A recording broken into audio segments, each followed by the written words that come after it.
play a game? Why, yes. I believe we shall. Oh, I got a live one here.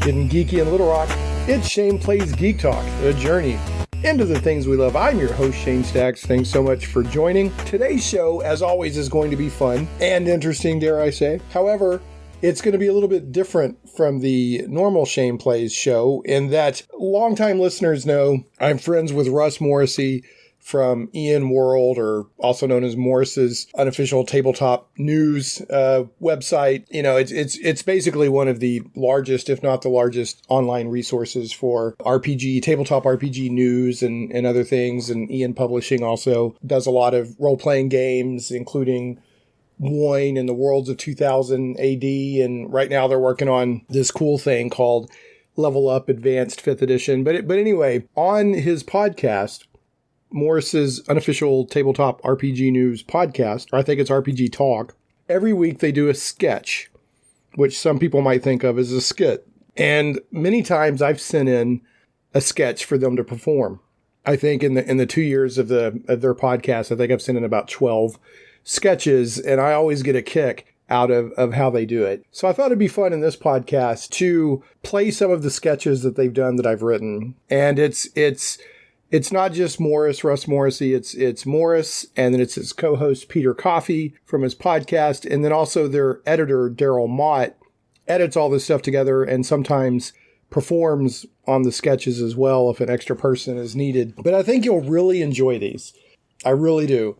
So with no further ado, and I want to tell you that if you go to the show notes at shaneplays.com, every sketch that's going to be played on this episode will be listed, as well as a link to the Morrus's Unofficial Tabletop RPG Talk podcast episode that the sketch was featured in. And just to make sure that I'm getting this right and showing respect to Morrus and his crew, the website for Morrus is Morrus's Unofficial Tabletop RPG News. And that's at ianworld, ENWORLD.org, ianworld.org. And the podcast is Morrus's Unofficial Tabletop RPG Talk. And while I'm at it, I'd like to take this opportunity to thank Russ. He was totally cool with me using content from his show for this podcast. So there we go. With no further ado, I already said that, but seriously, with no further ado, we're going to get into our first sketch, which is from Morrus's Unofficial Tabletop RPG Talk number 35, and it's called Now That's What I Call a Sanity Check. Okay, Rookie, let me see what you have on your character sheet so far. Oh, for the love of... You've got everything in strength and dex. Classic mistake, youngster. One easily avoided, however. Not the end of the world. Just keep in mind, Worlds of Lovecraft is more of an investigative game with lots of atmosphere than your garden variety hack and slash dungeon crawler. That'll keep you sane in character creation. Yeah, just look at this sheet. Listen. You're not going to be hacking and slashing through unended shoggoths with a big manly two-handed sword at this table. The occasional insane cultist gathering a gibbering, whispering horror from beyond mortal ken, maybe, but they're not really the main threat. Have a revolver, or better yet, a Tommy gun handy for those insane cultists. Revolver if you need to reuse the ropes for a bit of sneaking. Right, I do love a bit of sneaking into the main sacrificial ritual right before the climax. Don't look at me like that, Rookie. This isn't that game of Dragonhawk Chronicles you've been playing with your schoolmates. You knew that, right? No epic war of good versus evil, and fancy schmancy tormented emo mages and their iron-thewed brothers here. I may just look how low this power attribute score is. Shameful. By Dirteth Pot, what do you mean? Why is the power attribute important if it's not hack and slash? The Rookie's just confused, that's all. Look, in Worlds of Lovecraft, see, power isn't like brute strength or fuel for magical missiles. It's your inner resolve and charisma and whatnot. Your mental resilience and spirit. That's why it's important, though. Here's why it's really important. The higher your power, the more sanity points, Rookie. What do you mean, what are sanity points? Look, Pete, just sit back and breathe for a moment. You know how you get. Not his fault. We were all young once. In this game, the point isn't to win, you see. but to survive for as long as possible against the inevitable doom of unspeakable elder horrors and unseeable colours from space that everyone can actually see. Usually look like purple, actually. And tentacled, slimy fish people that will suck out your soul, if you're lucky. You'll either die a gruesome, mind-numbingly horrible death just about the time you're really getting a handle on your character, or, more likely, go absolute bat-scat whack-job stark as nuts from all those dread sights and horror that are infinitely beyond a sane mind. Just a matter of when the big straitjacket from underneath reality comes for you, really. What's that? Is great immersive storytelling the point, then? Solving the unfolding terrible mystery in time to prevent the final horror? No! Look! It's to go out as spectacularly as possible, rookie. Oh, by Howard Phillips, the man is right. Having your hair turned instantly white by the susurrations of an elder sentient white dwarf star breathing directly into your mind would be the bottom of the scale, mate. That's kid stuff. Why, I remember one time I lost all my sanity and drove that stolen lorry full of clanking bottles of degrading nitroglycerin down a busy high street, cackling like a loon and aiming for kittens. I don't know why there's so many kittens. Maybe there's something else. Never did find out. The crater, you know. It's a nice crater, as craters go, but pshaw! You call that failing your sanity check? I remember the time I thought I was Great Cthulhu himself and exulted in menacing a fear-struck crowd of helpless victims with my uncountable tentacles. Cthulhu had been called that night, mate. Turns out, the crowd was insane cultists, and the tentacles were these ropes with nooses I was wearing, them being tied to leering, mouldy old gargoyles in that ancient castle and all. Humpty Dumpty had a great fall that night, if you remember, Pete, except the fall was abruptly halted in the neck of time. Nice one, Bill, but sorry to say, fairly amateur. You remember that time I became one with all of space and time and gained ultimate unutterable knowledge, but was in fact going completely indescribably cosmically starkers whilst in the loo reading the Necronomicon? Amateur indeed. That certainly qualifies, and barely at that. Why, do you remember the time we were on top of a skyscraper in 30s New York City when Spooky Simon wanted to run us through some more Yank stuff, like he calls it? I took one look at Azathoth rampaging through Times Square, simultaneously pulled the pin on my grenade and popped it in my mouth like a tasty metal pineapple before executing a perfect swan dive off the roof with a big stupid grin on my face, exploding spectacularly in a blossoming flower of fire and gore exactly halfway to the busy street below. Great times. But those pedestrians wishing they had their umbrellas that night. You see, rookie. Wait, where's he going? He took his bag and everything, and he had the snacks.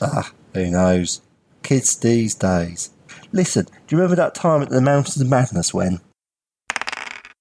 All right, I hope you enjoyed that. A couple of quick notes. One, that dice rolling sound is courtesy Darryl Mott, who is the audio engineer and does the editing and puts out the podcast for Morrus's Unofficial Tabletop RPG Talk. Also, the bit about losing the sanity check, swallowing a grenade, and jumping off a skyscraper was actually related to me back in the early 90s when I think the first time I played Call of Cthulhu, and it's always stuck with me. So evidently that really happened in a game sometime, but who knows? All right, so moving right along, this next sketch is about not having a cow. Well, actually, it's kind of about having a cow when you go into a dungeon, and it's called Barricade Bessie. Enjoy.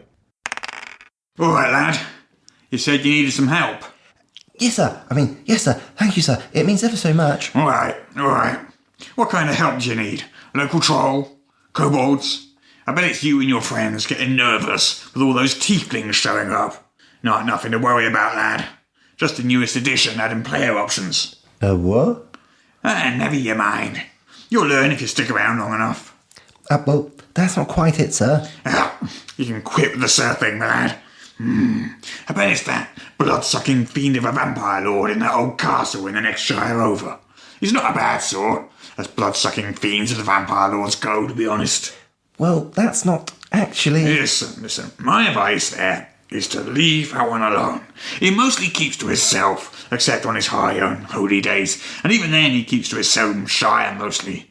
You dispatch with him, and you have no idea what sort of blood-sucking fiend of a vampire lord will move in next. Trust me. But that's not... There. All sorted? All right, I'm off to the tavern for a pint. It comes in pints? But wait, no, I still need to... What? There's more than just that blood-sucking fiend of a vampire lord. Your party needs to slow down, lad. Well, you see, sir, I actually wanted your help with our party's list before we go on our first adventure in the chaotic caverns of chaotic chaos. Oh, really? That were my first dungeon as well, lad. Brings back memories, that does. Well, even though it's been a few editions since, I would say you need at least a fighter, cleric, a thief, rogue, and a wizard. That'll cover your dungeon crawling basics. Well, we have all that. I mean, not those exact... What I actually wanted your help with is reviewing our equipment list to make sure we haven't forgotten anything important. What? Well, why not? Equipment's half the battle in a dungeon. Here, hand it over. Yeah, let's see. Rations, rope, odie water, torches, caltrops, spikes, hammer. Why, you've even got your standard 10-foot pole. Haven't seen one of those in years. I think you're fine, lad. Oh, thank you, sir. I'll grab my party and be on my way. Thank you so much again. Oh, wait, lad. You forgot your... Yes? You forgot your Barricade Bessie.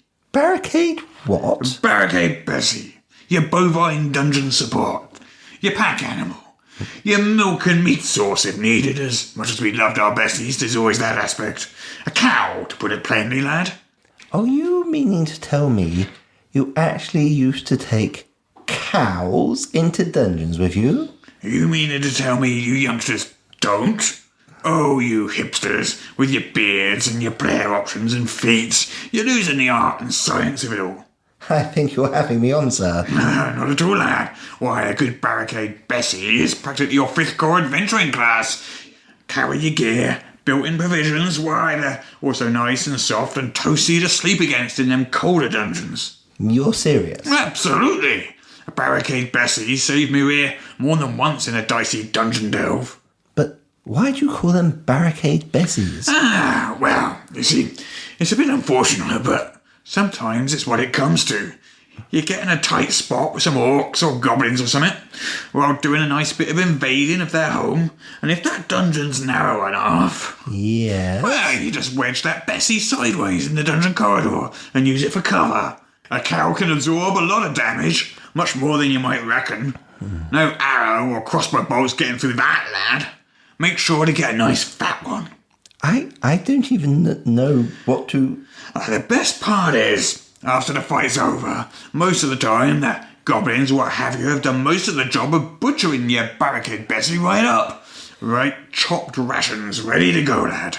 This is total balderdash. I'm green, but I'm not that green, sir. Believe what you want, lad. Nice chewing the cud with you. Well, I'll get moving off and be off for that pint. Thank you, sir. Even if you tried to send me on a bit of a sniper, as it were. Does he really think I'm that simple? Right. Where can I get a blasted cow on the quick before we leave town? All I can say is I hope that you utterly enjoyed that sketch. The inspiration for that sketch was actually, I was in high school. I think I was a sophomore. And I got kind of interviewed for a D&D group. These guys came by and were helping me make my character, and I kind of felt like they were feeling me out too, to see what kind of player I would be. And I completely made up this story about a previous adventure where we had taken a cow down into a dungeon. And I got so into it that I started believing it myself, and they were laughing, and it was a good time. But yes, it was a horrible, atrocious lie that I never admitted to. All right, next up in the Parade O RPG sketches, if you've ever heard the tale of Eric and the Dread Gazebo, which is a famous anecdote among RPG players, tabletop RPG players, and it has been for decades, this sketch is sort of a flip on it. It sort of turns it on its head. And if you want to read the original tale of Eric and the Dread Gazebo, if you're not familiar with it, I'm going to link that on my show notes as well, so you can go check that out. But with no further ado, I got to stop saying it. With no further ado, with further ado, because I always say no further ado, and then I ado. So I don't know. Anyway, here is the Gazebo's Tale, also known as Gazebo and the Dread Eric. Long-time listeners will be familiar with Dr. Phileas Blakemore, who is the therapist to the monsters. Yes. Monster therapist, monster psychiatrist. Yes. He has previously given advice to, I believe, a troll, a dragon. Yes, and... An orc. Yes, an orc with anger issues. Don't forget or the lack orc of anger issues. Well, they just weren't angry enough. Dr. Blakemore, thank you so much for coming. I've really been needing to talk to someone, and I hear you are the expert for unusual patients. My pleasure, my good man, Structure. Given the circumstances, you couldn't really come to me after all.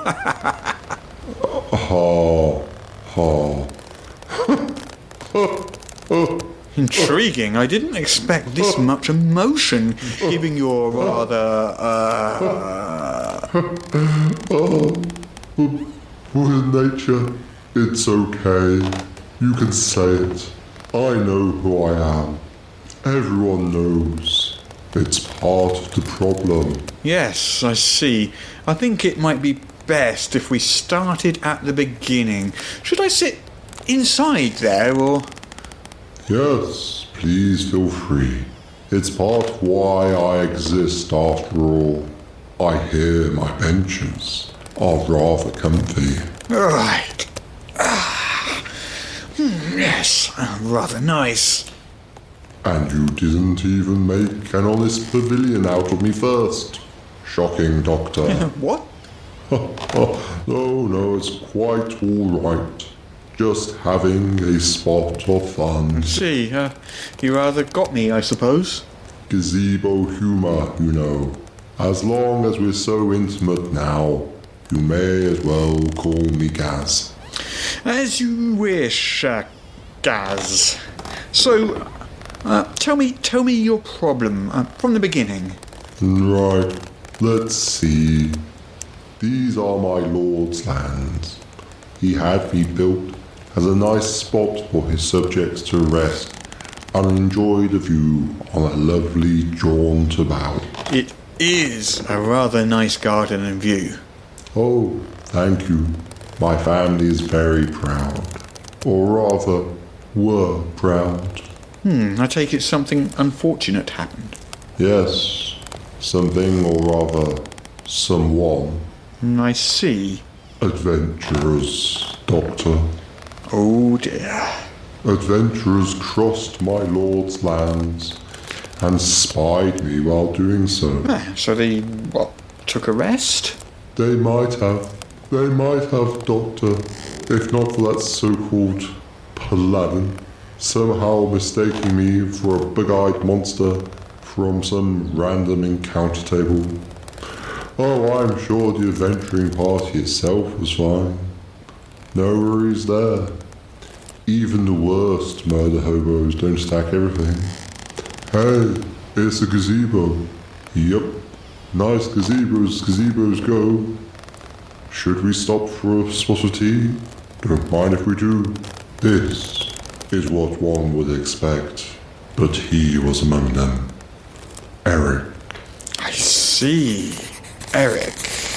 The dread Eric. You see, that is as he's known to us pavilion folk now. Mangy, rusty armour, clanking, human and his bow and arrows. Do you see that? That arrow, right there, sticking out of me. This was years ago, when that lunkhead of a dunce paladin shot me with it. And no one has ever bothered to remove it. Oh, a gazebo's just gazebo. He's got no feelings. Well, to be fair, you have to admit, you are, after all, I mean... I don't suppose you would mind. You know, the arrow is +3, you know. Probably worth gold piece or two. Oh my word, no. I mean, I'm licensed as a counsellor and can prescribe certain potions, salves and poultices related to brain fevers and certain game conditions. But I'm afraid If anyone discovered I performed even minor surgical services for a client, the review board would have my head. And I'm not speaking figuratively, this being a faux medieval-inspired setting and all. You can't fault a pavilion for trying. You know, this tale sounds familiar. Of course it does. That's the whole point. Do you mean to tell me that you're... Yes, Doctor. Oh, you see now. Everyone tells the story of Eric and the Dread Gazebo. I'm no longer fulfilling my calling as a pavilion of gardenly respite. I'm the laughing stock of the role-playing world. My family barely talks to me anymore. I would hardly say that. In fact, I think Eric's behaviour is the point of the tale. I always found your part rather heroically stoic. You're educated and a man of uncommon wisdom, Doctor. Everyone else. Oh, it's so funny a gazebo could be a wandering monster. People only come by to ogle me and giggle.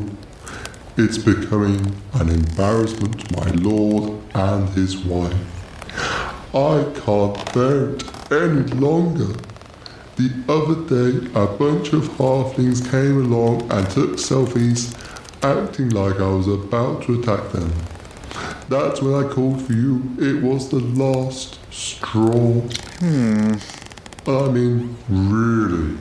The dread Eric calls his running away act, and then supposedly something dramatic happens to the effect of the gazebo awakens and it eats you. Where do people get this stuff? Can you imagine? As if I wasn't already awake.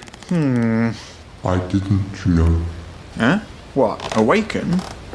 Eat him. Eat him. I didn't eat the paladin or his party or the blasted horse he rode in on. Oh dear.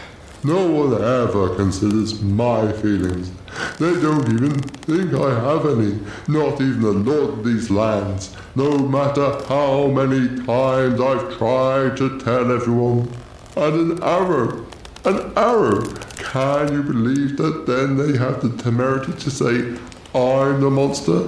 Or just make me the butt of their stupid online anecdotes? Seems this is going to be one of those cases. Or sending stone to Martha that I won't make dinner, and won't she be thrilled about that after last week's session with that mimic in the tavern? Kept me away for 2 evenings.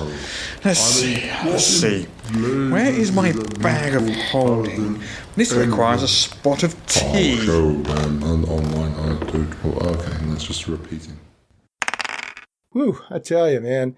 You've really got to keep an eye out for gazebos while you're out there adventuring, folks. So be safe out there. Coming up next is a sketch about an invisible bank robber. But first, got a few quick show notes to throw out there, and then we'll get right back to all the sketch fun. First of all, you can always find the notes for any given episode of Shane Plays Geek Talk at shaneplays.com. That's ShanePlays.com. You can find other stuff there too, in addition to just the podcast. But if you're ever listening to a show and you're like, oh, I want to link to what he's talking about, or just want more information or whatever, it'll always be there. So check it out. Speaking of the blog and podcast, last week's episode, well, not last week's, but the last episode that I put out, episode 226, about the classic CRPG Darklands, is out, including on the blog at shaneplays.com. The show does go out as a podcast on our blog, iTunes, Google Play Music, Stitcher, Podbean, YouTube. I throw it on YouTube, just the audio. Some people like to listen to it there. But again, it's just the audio, not a video. In other places, including, we're now on Amazon Music. Amazon Music has started putting podcast out, and Shane Plays is there, so you can find it there as well. Last but never least, we are carried on Krypton Radio. Krypton Radio is sci-fi for your Wi-Fi. KryptonRadio.com. A couple of other quick notes. I do have a Patreon. You can go to shaneplays.com/Patreon. I do appreciate any support that I can get there. And also, I encourage people to follow my Twitter. Either follow my regular Twitter account at Shane Plays, Plays. And that's the Twitter where I'm just constantly putting stuff out, whatever just crosses my mind. It's a lot more active than my other Twitter, which is Shane Plays PR, ShanePlays PR. And that Twitter account is more just for announcements and stuff that's really directly relevant to the show. Or I push out a lot of stuff from like Humble Bundle and other places that have great sales and discounts. And I have affiliate relationships. So if you buy something through one of those links, not only do you get something cool at a usually very good discount, but it helps me out a little bit too. And not everything I post out there is from an affiliate link. If I see something that's an interesting news or a sale or a discount, whether it's an affiliate link or not, I'll push it out there. So I would definitely encourage you to follow one of my 2 Twitter accounts. You'll get the sales and the show updates and affiliate links and etc. on both Twitter accounts. But if you want it to be a little less chatty, then follow Shane Plays PR. If you don't care how many tweets I'm sending out, I would follow Shane Plays. So I'm much more chatty and communicative and responsive on the regular Shane Plays account as well. Last, as far as the show notes, folks, make sure to check out Cursova magazine. That's CIRSOVA magazine. It's an adventure fiction magazine. It's sci-fi, it's pulp, it's keeping that sort of pulp adventure fiction alive out there. So if you like Edgar Rice Burroughs or if you like Lovecraft, there's also, sometimes they'll have direct D&D content, just whatever, all a great mix of stuff. Check out Cursova magazine, CIRSOVA magazine. All right, so now back to the sketches. This upcoming sketch, or the one that's coming right now, is a heck of a lot of fun. It's about a bank robber, and I don't want to say much more about it. Just enjoy it. But if you want to see what inspired this sketch, there's an image in the show notes and also a link to a news article that is what inspired this sketch. So here we go. Let's see if this bank robber can be as successful as he thinks he's going to be. Welcome to the first bank of the Forbidden Kingdom, where gods forbid your gold will be stole. How may I help you? Give me all of the gold, or I'll waste you with my crossbow. Come again? You want to deposit all of your gold and a wasted crossbow? No. Listen, Clark. I want all of the gold, or I'll waste you with me crossbow. What? That crossbow there? Yes, this crossbow. I see. Right. Wait, how can you? How can I what? See the crossbow. I don't follow. You're standing in front of me waving a crossbow around. Looks like the guards are starting to take an interest. Nah, you're lying. Trying to buy time or something. I'm completely invisible, see? Me and my crossbow. Oh, I see you clear as day.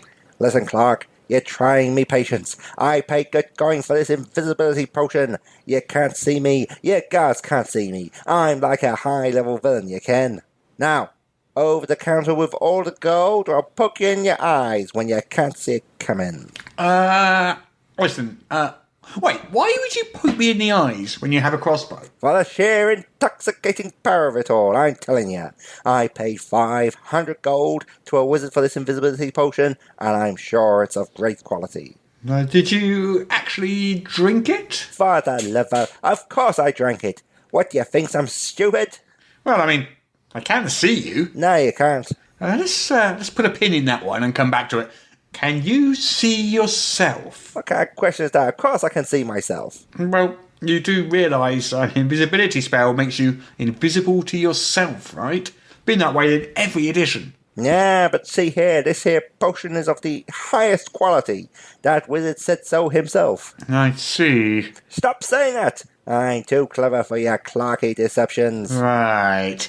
Did you meet this particular wizard in a dark alley by any chance? I could tell you've heard of him. Hermestocles, the old crushing, that sells only at midnight. It was just pure good luck that I encountered him as I was playing this little caper. Just a lucky guess. Well, it's been nice chatting. Looks like the guards are ready for their chat with you now. What? No, stop kidding around. Listen, hand over the gold. Listen, you, come quietly or it'll go worse for you than it already will. The first bank of the Forbidden Kingdom don't appreciate robbers and ne'er-do-wells. Ha! You can't see me. Prepare for my evil villainous machinations, which you won't see coming. Another satisfied customer. Need to remember to get with Hermestocles for my split.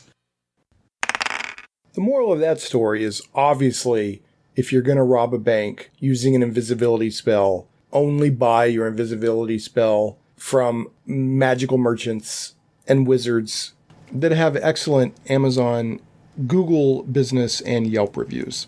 So this next sketch I wrote, Morrus was kind enough to have myself and Matt Barton of Matt Chat, who not only is a friend, but Matt allowed me to be a co-author on the second edition of Dungeons and Desktops, The History of Computer Role-Playing Games. Now, tabletop role-playing games and computer role-playing games have had sort of a friendly relationship, a cousin-type relationship, if you will, for decades. And this sketch sort of harkens back to the computer role-playing games of the 80s that when I got so excited by them. So I had a lot of fun writing this. Hey, Simon. Oh, hey, Rick. Wait, is that the new computer RPG you've been wanting to get? The ultimate pool of might and wizardry? Oh, yeah, baby. Wait, the one that promises to be completely different and unique and do new things and freshen up the entire genre? The very same. Just loaded it up today. Comes on 3 floppies, mate. Good thing my folks got me that second disk drive for Christmas. Told you that was going to end up being a necessity. Wow. Loving this game. Best experience ever. I'm ready to buy the sequel if they make one, and just look at those graphics. I think there's at least 4 colours in the mix. Wow. Wait, is that? Yep, 6 characters in my adventuring party. You get to create them all yourself. Name my fighter Conan and my wizard Raceland, naturally. And Super Fingers is... my thief, obviously. Oh, obviously, yeah. Oh, nice. It's got Larry Easley art on the box cover. Barbarian chick, I love it. Man, she's really skewering that rat, isn't she? Look at all those rats. Yeah, I wish I had that as a poster. There's a cloth map of the mysterious realms and a little metal sword in the box. Nice. And look, every spell from the pen and paper version is in the game. They've got individual animations even. Man, this game is amazing. I gotta get it. Yep, I'm starting over to play it again as soon as I'm finished. Hold on, got a random encounter starting. Kobolds, nice. Get those little dog dudes. I keep telling you, they're actually lizard people. Yeah. Ooh. Man, I love the animations in the monster portrait. Yeah, this game sets the new standard in computerized dungeon crawls, like gold in a box. Huh. So how long have you been playing in this dungeon? Pretty much the whole game so far, other than getting to town and being sent here by the mayor to prove ourselves. Ooh, right. So, how many rats have you killed by now? Now you mention it, none. What? Yeah, I fought spiders, kobolds, skeletons, some goblins, and an orc, even a slime, but no rats. I thought this game was supposed to be amazing. Well, I mean, look at the list of features on the back of the box. It's the Ferrari of computer RPGs, mate. Look, check this out. Exploring these corridors is smooth. Plus, there's an auto mapper, and it adds stuff, the newest pen and paper edition. I mean, that's all well and good, but where are the rats? Even the cover shows rats. I haven't seen one yet. That's false advertising is what that is. I do enjoy annihilating rats, especially in cellars. Who doesn't? It's practically the reason we play these games. You know, I'd really like to have to put my cleric's mace to good use on one of those cheese-eating plague bags by now. What a ripoff! A good, satisfying rat smashing is where it's at, when you come down to it. You see those beady little eyes and those teeth, and it's like you just can't hold yourself back from unleashing the carnage. Everything else is just kind of supporting material. Yeah, the dungeon's just, the atmosphere. Like a nice restaurant. What we're really here for is to beat the brains out of rats with a club. Right. And I haven't seen a rat in this sorry excuse for a game yet. This game is terrible. I can't believe they even shipped it in this state. Total rubbish. I'm getting my money back. They should be ashamed for even selling it to you in the first place. In fact, I'm loading up a proper game with proper rats in proper cellars. Now you're talking. Psh, Ferrari of computer RPGs, and not even a single solitary plague-infested rodent under the hood. Deleted. Let's never speak of it again. RatQuest 5, Cellars of the Rat Lord, coming right up. That sketch is also a bit of a nod to my friend Matt Barton, who loves to kill him a rat in a CRPG, as listeners of this podcast know. It's come up more than once. Now, this next sketch is about a DM who has come up with a entertaining and innovative new way to handle initiative, or rolling for initiative, if you will, or not rolling, as the case is. And I think that Morrus and Darryl and Peter, and I'm on this too, but they just did a fantastic job with this sketch, not only in reading it, but I mean, Peter just kills it as the DM and host, if you will. You'll see what I'm talking about. And Darryl just did a fantastic job with the editing and the sound effects and all of that. Now, this is also notable because, as far as I know, whether I wrote it or somebody else did, this is the only sketch that's been on Morris's podcast that was written for 4 parts. It's usually a 2-part sketch, occasionally a 3-part, and I believe this was the only time it's been a 4-part, and that was because it was for their 100th episode. So they did a big 100th episode thing and had Darryl and I on there. So I had to come up with a sketch for 4 people. So anyway, here we go with a new way. We're at, let's say, a DM showing initiative on how to do initiative. Okay, guys, you stumbled across a nest of dire kobolds. They think you're eyeing their tribal totem. Time for initiative. No, sorry. No dice needed. I have come up with a revolutionary new way to handle initiative. Oh, no. What he said. This better not be like the time you determine initiative based on the mathematical computation of our circadian rhythms factored against the Julian date. No. Nothing so eccentric. I do love to think of game mechanics, but I do want to keep it reasonable. Since when? Here, just look at these. Are those... Buzzers! Yes, it's time for Quiz Show Initiative! Here, everyone, take a buzzer. Can't we just do the circadian rhythm thing again? You kidder. Okay, I see everyone has a buzzer. Let's get started. At the end of the game, initiative ranking will be based on your quiz show score. Unbelievable. I know, right? Too much fun. Okay, first question. There's an easy one, contestants. Who co-created Dungeons and Dragons? That was close, but I think contestant number 2 made it by a whisker. Well, contestant number 2? We don't know who's who. Shouldn't we go by our character names? Oh, yeah, good point. Contestant Flabgar. Dave Arneson and Gary Gygax. That's right! First point on the board. Okay, the questions will increase in difficulty as we go on. Next question. What year was D&D first published? Contestant Shadow, the Mysterious Ranger. 1974. You are correct! It seems Flabgar has competition. Next question. What were the classes available in original D&D, now often referred to as OD&D? Contestant Dreadfist. Fighter, magic user, cleric. Oh, I'm sorry, that's incorrect. No points scored, and you've also entered combat 5 hit points down. Wait, what? Wait, you didn't mention that when we started? Quiz shows are full of unexpected and exciting fun. Anyone else want to try? What were the classes available in original D&D, now often referred to as OD&D? Contestant Flapgar. Fighting man, magic user, and cleric. Correct! The fighting man, not fighter. That distinction throws a lot of people off. Right, contestant Dreyfus? The scoreboard so far. Contestant Flapgar has 2 points. Contestant Shadow, the Mysterious Ranger, has 1 point. And Contestant Dreadface will face the Dark Kobolds, an exciting 5 hit points down. They're really giving him the eye. Okay, next question, contestants. What classes can an elf be in the basic edition of D&D, first released in 1979? Contestant Shadow, the Mysterious Ranger. Yeah, it's a trick question.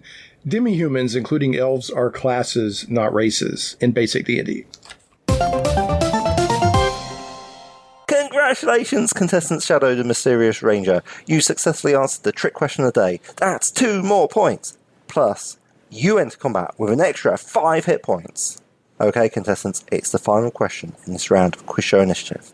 Which 1963 movie starring Vincent Price and Boris Karloff inspired the magic missile spell Contestant Dreadfist. Raven. What? That's right! I'm sorry, Contestant Dreadfist. That's another 5 hit points off your maximum going into battle for an exciting total of 10 hit points down. Cannot believe this. Contestant Shallow, the Mysterious Ranger. The Raven. Yes, that's correct. Contestant Dreadfist was so close, but didn't provide the full title. Look, I believe he's struggling to express how much he appreciates the fairness of these rules. What a good sport. You know, it's really rare to see him that energized. Okay, contestants, that's it for this round of Quiz Show Initiative. Our final scores are Contestant Shadow, the Mysterious Ranger, with 4 points, plus an extra 5 hit points. Contestant Flabgar with 2 points, and Contestant Dreadfist with a super exciting, not 1, not 2, but 10 hit points down. Okay, that's also our initiative order. Let's start combat. So how are we going to handle this? A magic 8-ball? No, just dice. What do you think, I'm some kind of weirdo or something? I just really enjoy how that one turned out. I hope you enjoy it as much as I do. So this next sketch deals with that most tragic of circumstances when an adventuring party must deal with the loss of a beloved boon companion. This one I like to call Grabnar's End. Poor Grabnar. You know, I never had a better man at my side on an adventure. Too true. Too true. The best. We must honour his memory in every way. Absolutely agreed. What a stalwart champion and boon companion he was. And here he is, slain at our feet by a cowardly goblin arrow in ambush. Right. It's a travesty of justice. Yeah, I'll just have that ring then. Always wanted his ring. Pretty sure it's magic. I knew I should have called dibs on that. You got a good eye. Remember all those times he risked his life to save ours, eh? Never once think of himself. Scooch over, would you? I want to get a close look at those pauldrons. Don't mind a bit. I wanted to get a closer look at his crossbow anyway. Grabner's last words still sound in my ears. It's been the best knowing you two. Never has a warrior in this realm had better friends. I await you on the other side for more adventures. Brings a tear to my eye, really. Hey, what do you reckon that jewelled scabbard's worth? You know, I actually asked him about that once. He said its sentimental value was priceless for him, but he planned to donate it to the orphanage in our village when he retired. You know, he's done so much for them. Little scamps actually have a bit of fat in their cheeks these days. Yeah, I think I'll just liberate that scabbard for other purposes. Why not? Hey, could you put his winged helmet off and toss it to me? Yeah, sure. Here you go. That is a nice one. Look, it fits great. Why, I'm pretty sure I just got stronger. Shame I missed that fight, mate. I'll just have to make do with these boots of striding. Hey, remember my wedding? Grabnar arranged everything, including the feast. And what a best man he was. Whoa, that heartfelt speech. He brought real love to my heart. I didn't know what friendship was until he joined us. Yeah. Oh, and here's the coin purse. Oh, and such jingling noises. Nice heft. Orphans? Probably. But let's split it 50-50 since we're not certain. Good idea. You know, I literally wouldn't be alive right now if it wasn't for him. Too right. Not the least of which is the time he went into the abyss to retrieve your newly dead soul after you insulted that evil high priest. Well, that time he spent 3 days finding all your body parts after you fell into that owlbear nest during mating season to have you resurrected. Yeah, you just can't fault that man. Not a bit. Now, where did he keep his plastic bag of holding? Help me look, would you? Alas, poor Grabnar. We hardly knew you, but it looks like we're going to get to know your loot a lot better. And speaking of close buddies, this next sketch is about a couple of pals in the apocalypse, or post-apocalypse maybe, that are a little bit disappointed with the variety in their life. Call this one, Would a Giant Cockroach Hurt Once in a While? What is it with rats anyway? Eh? I mean, anytime someone needs help and a body's just starting out adventuring and all, seems like it's rats in the barn or the sewers or what have you. I don't get it. Rats are some of the most populous and hardy of vermin after all. Yeah, I'll grant you that, but take right now, for instance. Huh? We're in the apocalypse, aren't we? Yeah. You saying there's no rats in the apocalypse? Nah, I'm saying, shouldn't there be other vermin to knock on the head in the newbie gardens, as it were? Like what? Well, like cockroaches. I can't argue against the fact that cockroaches are plentiful and are indeed uncommonly good survivors. Right, good old roaches. Had a couple of pets as a wee mutant lad. Never seen a giant one, though. Right, my point exactly, mate. Why is it just rats? Shouldn't it be stuff like roaches too? Big, airy, fanged things with beady red eyes giving you the hungry stare of death? Well, I mean, now that I think about it... Or silverfish? Or the good old-fashioned housefly? That's some apocalyptic stuff right there, my friend. Yeah, or woodlice. Think of what them giant bugs could do. All rolled up and bearing down on you with speed. I mean, I have seen a giant scorpion or two, but you think they'd get a giant antlion pit on occasion, and at the very least a fearsome roach? Yeah, I see your point now, I think about it. Why always rats? It's almost like it's a trope, but seeing how this is real life and not a game or something, that can't be it. Trope? What's that then? Like a cockroach? Never mind that. Those book things I like, you always want to use for kindling. It was in one of them. Rot in your brain, mate. What's that? Let me look. It's a giant rat, mate. 5th one today, and only a rancid pelt for our troubles. Got your zip gun loaded? Oh, I hope my buddy Matt Barton doesn't hear that one. All right, we all know those players who take one spell or one aspect of the rules and just spam it and run it into the ground. And this next sketch deals with just that with an equine-focused wizard, and this one's called Horsing Around. Glad you could make it for tonight's game. Glad to be here for a good session of Horsing Around. I've never heard of tabletop role-playing referred to that way. Really? To each their own, I suppose. Oh, yeah, to each their own. Right, let's get going, shall we? Of course. Let's mount up, as it were. Right, your wizard, Equos, finds himself arriving in a small village. How many horses are there? What? How many horses do I see? Oh, 3. Yeah, you see 3 horses. Are they well groomed? Never mind. Small town like this, I don't expect too much. Right. So, well, anyway, you need lodging, but you realise you've lost your coin purse. Probably that unsavoury character you shared a campfire with on the road. Do I see any general goods merchants around? Yeah, sure. Why not? Right. I cast horse. Okay. Been a while since I looked that one up. That's a fantastic spell. My wizard swears by it. Okay, I got it here. It's handy, I'll admit, but how does it help you with your lodging? You've just arrived. Are you wanting to get back on the road? No, not at all. See there in the spell where it says the horse comes with a bit, bridle, and saddle? Yes. Well, I just pop them right off my shiny new horse and go sell them at the general goods shop. Yeah, okay. I don't see why you can't do that. Problem solved. That should be enough for room and board for at least a night in a hamlet such as this. Right, yeah, okay. So, the next thing... I cast horse again. Huh? What? Why? Are you wanting to sell the saddle and stuff from that one, too? Nah, I wouldn't want to be one of those players that abuses a spell. Then why? I just want some company for the first horse. Right. Okay. After watching your 2 conjured horses frolic like the best of friends, what would you like to do? Well, I'll tell you, I want to trot right on over to the tavern to find adventure. Or, perhaps I'll canter. You noticed some of the townsfolk, they're taking an interest in you. Nothing sinister, mind you, just a new face in a small village. In that case, I'll prance on my way to the tavern on the off chance any fillies are watching. All right, I have to ask. Are you having me on? No, of course not.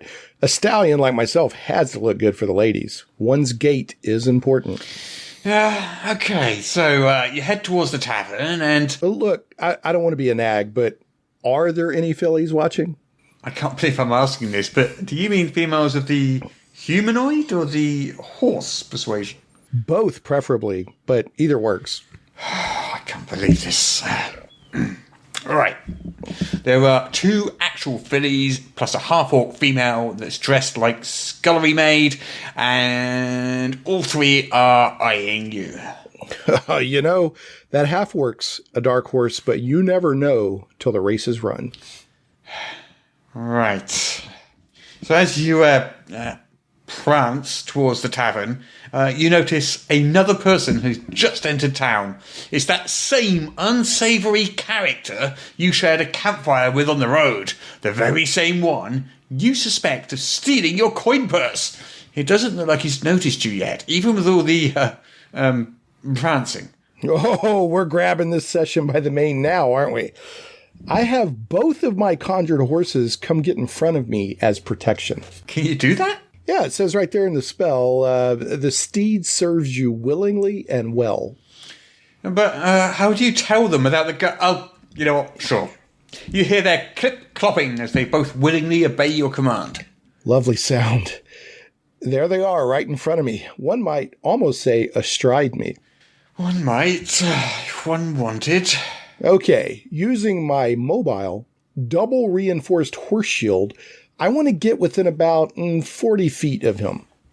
He sees the 2 horses coming towards him, but he doesn't seem overly alarmed. He's eyeing that same tavern you were, so you get within 40 feet. Are you wanting to cast an offensive spell? Yeah, absolutely. I'm close enough now that I want to cast... Yep. Horse. Huh? What? You've never heard of the pony pummel? See, the way it works is I can summon the horse anywhere within range. I want to cast horse about 10 feet right above him. I'll wager a sudden smack of thoroughbred bludgeoning damage will sort him out. You must be joking. Honestly, admit it. Nay. Let me see your character sheet, will you? Yeah, sure, here. The only spell you have memorized is horse over and over and over again. Best spell ever created for the game. I've toppled kingdoms with it. They don't call me the equine enchanter for nothing. Alright, here's the books. Here's my notes. You can finish this session yourself. I'm hoofing it. What a nightmare this session was. I'd also like to mention that the horse spell was inspired by Robert Bevan's Critical Failures series of books, which you can find on Amazon. Just look for Robert Bevan, Bevan, and Critical Failures.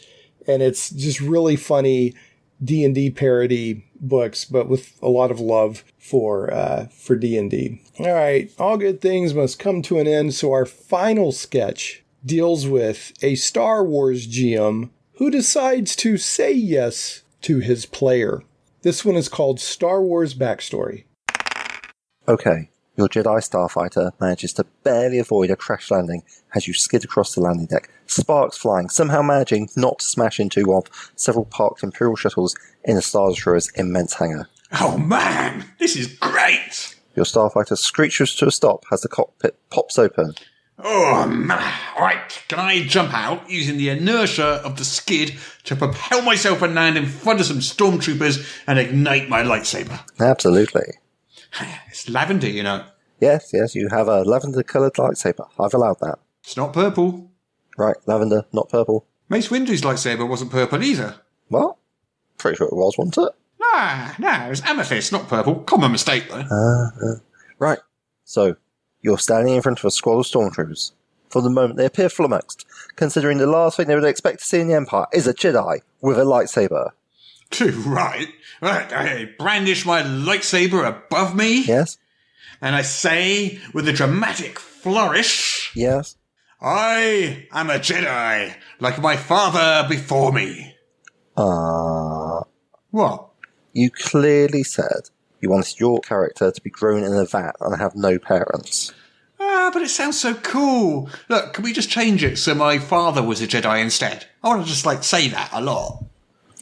do remember you asked me to create this entire unfolding campaign around the fact that you were grown in the vat and want to discover your place in the galaxy. Well, yeah. I spent a lot of time on it. Yeah, but now let's just make the campaign around the fact that I'm a Jedi, confident in who he is, and following in the proud footsteps of his father, and seeking to restore the Jedi Order and overthrow the Empire. Yeah, let's say I've been fighting a run-and-gun, one-man war against the Empire for months now. Oh, come on. This GMing stuff isn't hard. I think you GMs make it sound like it is just to get chicks. I what? That is wrong on so many levels. Just do some GM stuff. Wave your hands at it or something. You've heard of the say yes to your players style of GMing, right? Say yes to my players. You know what? You're right. Let me make some quick adjustments. That's more like it. Right. Okay. You're standing in front of the squad of stormtroopers, only now they don't seem very flummoxed. You notice they all have their blaster rifles trained coolly upon you. The squad leader says, "Good job IDing that incoming craft as the last Jedi starfighter we've been looking for, ENW 759. What? Thanks TK2510, with the Emperor's orders about this Jedi being so important, I've been making an extra effort." What? You notice that there was a huge propaganda banner featuring your image on one of the hangar's bulkheads. Written under it in Orabesh are the words, "By decree of the Emperor, Public Enemy Number 1, Rogue Jedi. Implement Order 66 protocols on site." What? The squad leader speaks up. "Good thing we've had plenty of lead time, Jedi traitor. Order 66 protocols were underway before you ever made it to the hangar." Wait, just hold on. Squad upon squad of stormtroopers begin marching into the vast hangar from every direction, their thundering white boots in a lockstep of doom. Dozens of blaster turrets pop out of the upper deck of the hangar and zero in on you. There's a loud series of clanking noises as half a dozen scout walkers limber into view and point their turrets directly at you. I'm not sure what's happening. Just giving the players what they want. What would you like to do? Oh, okay. I prepare to deflect blaster bolts with my lightsaber. Good plan. Let's see, sounds reasonable. I'll need... call it 20, 16, 90, cap 3, 270, 450. Yeah, about 300 deflection rolls, please.